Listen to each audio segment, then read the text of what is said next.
Dr. Hurburgh, we're looking at harvest this fall, and a lot of people thought this crop might come in really good this year. But as far as the quality of the grain, what are you anticipating?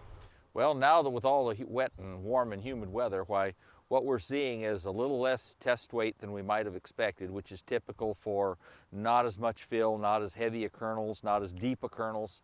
So I don't think we're going to have either the yield or the quality that we might have thought we would have earlier in the season, say June. Tell me what took the quality away from the crop this year. Most likely the continued period of wet weather. I had one of our extension agronomists tell me they haven't seen dry dirt since the middle of June. So wet weather and high humidity, and also warmth at night. The nighttime lows, because of all the humidity, never got down to where the diseases and other things shut down, where we would normally have that, and the corn kind of burnt itself out at night in many respects.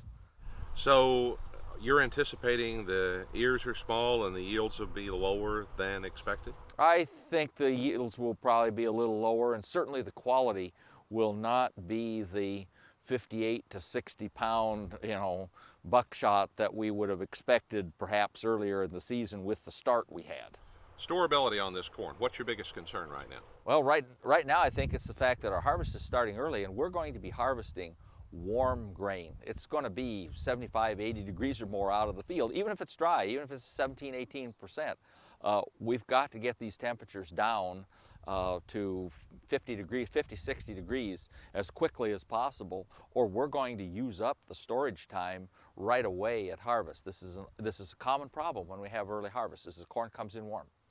Do you anticipate that the elevators are going to be checking closely for mycotoxins this year coming in? Probably not. It doesn't look like a particularly high mycotoxin year, although I expect that feed mills and ethanol plants will probably spot check. The more likely concern, if you will, that the grain industry will have, and that users will have, is that we have so much carryover from 2009 that we'll see a lot of blended old and new crop showing up in the marketplace. And anyone listening, don't mix old and new crop in a storage bin, because that's simply a mess. It's not going to work. But we're going to see a lot of blending of old and new crop because there's so much damaged corn around. What would you say is the overall weight and damage that you think this year's crop will have? I mean, you've told me in the past that number two corn is at a certain level, Yep. and some blending is capable because it's Right. higher quality than that. What do you think the quality of this year's crop is going to be on that basis? Well, I think we'll probably average right around 54 pounds dry test weight, which is number two corn. I don't think we'll see so much damage coming out of the field. We'll probably be down at our traditional 1 to 3% damage out of the field. However, with all of the damaged corn in inventory from the previous years, that's going to run up to 5% pretty quickly. It's going to take several years to get rid of the inventory that's around and that was created both last fall and last summer. All right, here's one thing, kind of a loaded question. Would you advise people to wait until it gets colder to harvest?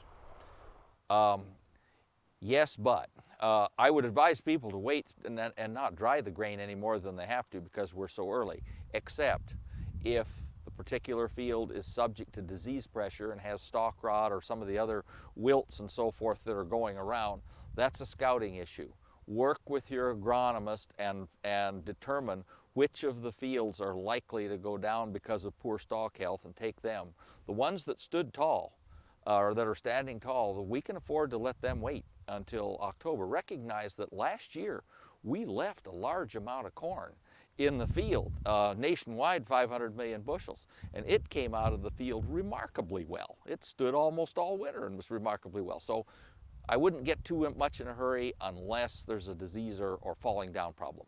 Charlie, you're looking at the corn. Tell me what you see when you look at those ears of corn. Well, the ears are small, and in this particular case, the ears are small, and more than that, the kernels are pretty shallow. That's where I think the kernel number was fixed back at tasseling and pollinating time, and so the number of kernels was fixed, but the size and depth of the kernels is what was impacted by the